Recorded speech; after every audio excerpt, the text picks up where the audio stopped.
Hey everybody, what's going on? Jeff Rieger, another episode of the Daily Ticket. This one for a hump day, Wednesday, December 20th, 2023. Hopefully everybody's doing great. Got your Christmas shopping done. So close to Christmas and New Year's and great time of the year, right? Crazy time of the year as well.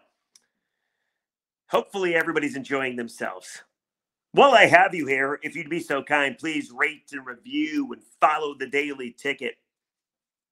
Any review would be greatly appreciated, even if it's a bad one. Let's get on with it, shall we? Because I got something on my mind, and then we'll get to the Lions and seeding, because they got a great early Christmas gift the other night. We'll talk about it. But I got to bring this up because I don't know if I'm a great dad. I think I'm a good dad. I think I'm a fine dad. My daughter's happy. She's fed. She's clothed. She goes to school. I love her very much. She's awesome. I think I'm a good dad. I don't think I'm a great dad. But I did promise myself I wouldn't be very much like my parents were. I think everybody makes that promise to themselves. I don't want to be like my parents. I'm going to do things my own way. But you know, growing up, you had that moment where your parents looked at you, and even if they just thought it, or maybe they did say it, that saying that sticks with you forever. I'm not mad. I'm just disappointed. You know, that's the worst. Like, just be mad at me. Just get angry at me, right? I always swore to myself I'm never going to use that line or think that line with my daughter when I had my beautiful baby girl. Then Tuesday morning came around, and I used that line for the first time in my head. I did not utter it, except for right now on this podcast. Don't tell her, okay? So my daughter is almost 8 years old. She was born on Christmas, so her birthday is on Monday. Big day in the Rieger household, just like a big day pretty much in every household, right? Christmas. But it's double here because it's also her birthday. Anyway, Tuesday morning was sports day at her elementary school. So Olive got to wear her favorite team gear to school. I'm like, sweet. I'll tell her what to wear. Don't wear any Pistons gear. They've lost 24 in a row. That's ridiculous. Stay away from the Red Wings. They're like 1-6-1 in their last 7. They have no goaltending at all. Tigers, I mean, you could, I guess, if you want. The Old English D is iconic. But honey, you should wear Lions gear. Everybody in the school loves the Lions. We just had parent-teacher conferences, and they could not talk enough about the Lions. So I'm like, wear Lions gear. She's like, Daddy, sounds great. I'm like, cool. So my daughter leaves the room, and mornings in the Rieger household are insane. They really are. It's a miracle I get the kid out of the door and on the bus every morning. So just as I'm about to go downstairs and make her lunch, my daughter comes back and says, I've decided what I'm wearing. She makes a grand entrance into the room. And what I saw next broke my heart. I saw this. Out of all the things my daughter could have chose to wear, out of all the sports paraphernalia she has, she chose a Matthew Stafford jersey. Oh, it breaks my heart. It breaks my heart. I thought the line, I'm not mad, I'm just disappointed. Now, I understand once she grows older, I'm going to use that line probably out loud, and it's going to be for bigger issues. I get that. But it did kind of break my heart. If you've ever listened to me before, or maybe you're new to the Daily Ticket, which, by the way, I say welcome. I've never been a big Stafford guy. I think you know that about me. Some say I've been unfair to Matthew. That might be true.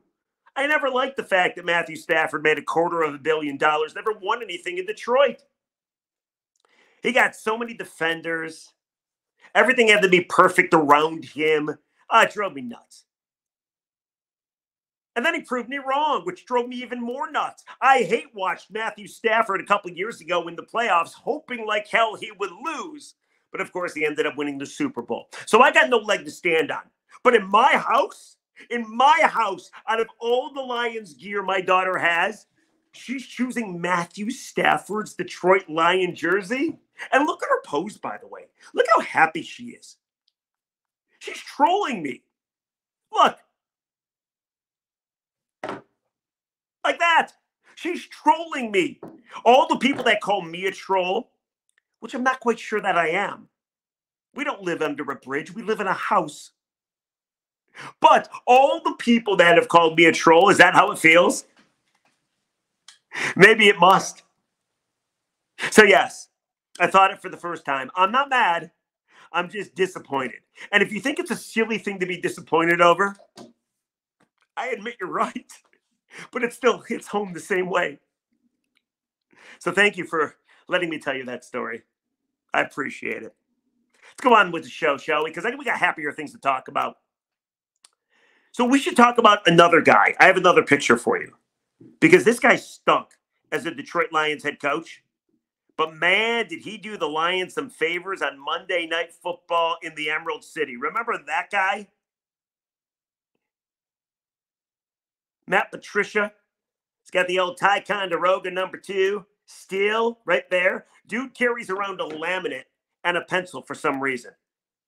Does he not realize that you can't use the lead on the laminate? I don't get it. But there he is. Looking pretty sweet with the Eagles gear on, right? So Nick Sirianni, the head coach of the Eagles, thought it would be a great idea to help his defense if he now made Matt Patricia in charge of it. He made the move over the week. It was a big announcement. I'm allowing Matt Patricia to call the defensive plays to the green dot linebacker. Hey, Nick, that's a dumbass move. How does Matt Patricia continue to get jobs? How does Matt Patricia continue to get influential jobs? Like the dude was with Belichick forever. Then he came to Detroit. He failed miserably. Then he went back to Belichick. Then he spent a little time as an offensive coordinator. Winds up in Philly. Now he's a DC again, or at least kind of like a performing acting DC. Like people keep giving this guy jobs, and all he does is fail at them. It's pretty remarkable, to tell you the truth. So it happened again on Monday night in the Lions' favor. So I must say thank you, Matt Patricia. Here, I'll say thank you. There you go. Thank you. Because your awful defense helped the Detroit Lions. I don't know if you watched Monday Night Football. I know it's a couple days ago now when you watch this podcast. But it was Seattle and Philly in the Emerald City. If Philly won, that meant Seattle lost. And the Lions clinched officially a playoff berth, first time since 2016. Right? Pretty sweet. Officially in the playoffs. But if Seattle won, which I didn't think was going to happen, that meant you're not in the playoffs yet, but you have yourselves a great chance at the 2 seed. And what happened? A last-second touchdown for Seattle with Drew Lock as the quarterback. Drew Lock as the quarterback. Drew Lock went 92 yards in a minute 24, down 4 points, to somehow find his way into the end zone with just an absolute gorgeous toss to Jackson Smith and Jigba from Ohio State. It was a great pass. It was a great catch. And Seattle ends up keeping their playoff hopes alive. And they win the game 20-17. And Matt Patricia, first game calling defensive plays for the defense, allows a backup quarterback that really isn't that good thrash you, end you. Oh, thank you, Matt. You know, it's so funny. Things never change with that guy. He always lets you down. Well, let Philly down. But yet he always finds jobs. But you know what's interesting? Usually these type of things go against the Lions. Like Matt Patricia would coach a great game and Seattle would lose. And sure, the Lions would be in the postseason, but they would have no chance at the 2 seed. I'd rather have it this way. Now, there were some people that were a little upset that Seattle won the football game. I didn't quite understand that. Let me read this to you. This came my way of Twitter, all right? And this individual on my Twitter, man, did he get into a big fight with like everybody else on Twitter. So I tweeted out, backup quarterback Drew Lock just torched an Eagles defense for 92 yards in 1 minute, 24 seconds for a game-winning touchdown drive with Matt Patricia calling the plays. Philly losing means the Lions have a real chance to get the 2 seed in the NFC. Thanks, rocket scientist. You finally did something good for the Lions. Then this individual, I'm not even going to say his name because I don't know if he wants it on here or not, but it is on social media, so he did put it out there for all to see. He responded to me. He's like, dude, that game cost the Lions a clinching playoff spot tonight. And let Seattle back in the race in which the Lions could face them, and that's not good. I don't understand why people think Philly losing helps. Awful opportunity wasted. Now, this individual got thrashed. He got killed. Everybody on Twitter, I feel, that follows me went after this guy. I felt bad for him. But I do think his opinion is wrong because it helps the Lions immensely. Lions have a 99.99999% chance to go to the postseason. They are going to the postseason. If they win this weekend, they win their first division since 1993. They're going to the playoffs. We're already trying to figure out who the Lions will play in the first round. More on that tomorrow. But without a doubt, it helps the Lions. Because if the Lions can get the 2 seed, you know what comes with the 2 seed? A very Merry Christmas gift. 2 home playoff games. 2 home playoff games. Now, of course, you got to win the first one. So you get your first home playoff game in 30 years, followed by, with a win, your second home playoff game. And think about it this way. Do the Lions look different when they play at home compared to when they play on the road? The answer is, Could you imagine having 2 playoff games? Winning them both, and then heading to maybe San Francisco for the NFC title game. Like, my God, where anything could happen, right? Niners probably win that game, but in our scenario, who knows? Life happens. They thought they were going to win last year, then Brock Purdy got injured. So without a doubt, it was the best thing for the Lions that Seattle won that football game. And it would be great if the Lions could get the 2 seed. But I know you're wondering, well, how can they get the 2 seed? It's very easy. They win out. They get the 2 seed. It's that simple. Because they currently have the same record as the Philadelphia Eagles. They currently are 10-4. The Eagles are 10-4. The Cowboys are 10-4. All you got to do if you're the Lions is win out. Here is your remaining schedule. At the Vikings, at the Cowboys, and against the Vikings. And before you say you got no chance against the Dallas Cowboys at home, you might be right. But think of it from this point of view, too. It will be a dome game. Goff is better in domes. It will be a primetime game. The Lions are 4-0 in primetime games this season. That offensive line is very healthy. Now, I know the game's in 2 weeks and not next week, but if that offensive line, we talked about it yesterday, can stay healthy, you're going to be able to move the football. But more than anything else, have you seen what Dallas does against the run? They are one of the worst run defenses in the NFL. You got yourselves a good line and 2 very good running backs in Jahmyr Gibbs and David Montgomery. I like the Lions' chances. I'm not saying it's going to happen, but just to have a chance at the 2 seed, which you get if you win out, that's amazing. 2 home playoff games after spending 30 years of not having one. Oh, baby. The good news is the Lions are pretty much locked up to the 3 seed already. All they got to do is beat Minnesota this weekend, or maybe Minnesota loses. Listen, they're going to win the division. If they don't deserve to be in the playoffs, if we're being completely honest, right? But if they win out, they get the 2 seed. The Cowboys' remaining schedule, if you think the Cowboys beat them, at the Dolphins, that could be a loss. The Lions, and then at the Commanders. That's probably not a loss, although Dallas is such a different team at Jerry Dome compared to on the road. So that's the Cowboys' remaining schedule. What about the Eagles? Currently, they're tied with you. They have a cake remaining schedule. Giants, Cardinals, both home games at the Giants to end things up. But you don't even need to worry about any of that stuff. You win out, you're in the 2 seed. And you have a legitimate chance to get 2 home playoff games. And by the way, maybe the Niners, who we think are going to win the 1 seed, will get upset in the first round, or at least their first round of the playoffs. Here's the Niners' remaining schedule. Ravens, that could be a loss. At the Commanders, that's a win. And then how about the Rams? With Matthew Stafford, might need that game to even make the playoffs at all. If you think the Lions could get the 1 seed, they got to win out, and the Niners have to lose 2 of the remaining 3 games they have. Could it happen? Sure. Will it happen? I doubt it. I don't think so. But the 2 seed's pretty kick-ass.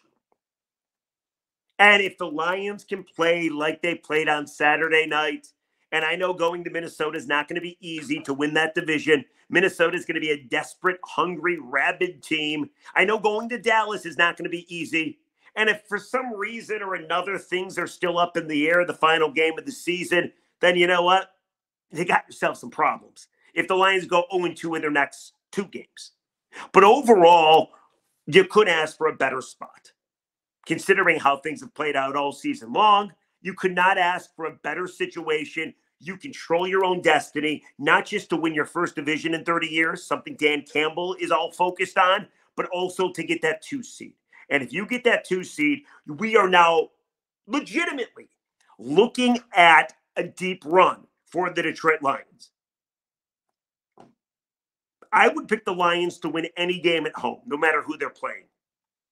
I think the Lions will be favored in any playoff game at home, no matter who they're playing. So what about you? You think it happens? Or am I just blowing smoke? Maybe I'm just wishing. Maybe I'm hoping. Let me know. Comment section below. Speaking of the comments, let's go ahead and get to the comments, shall we? Did the podcast yesterday.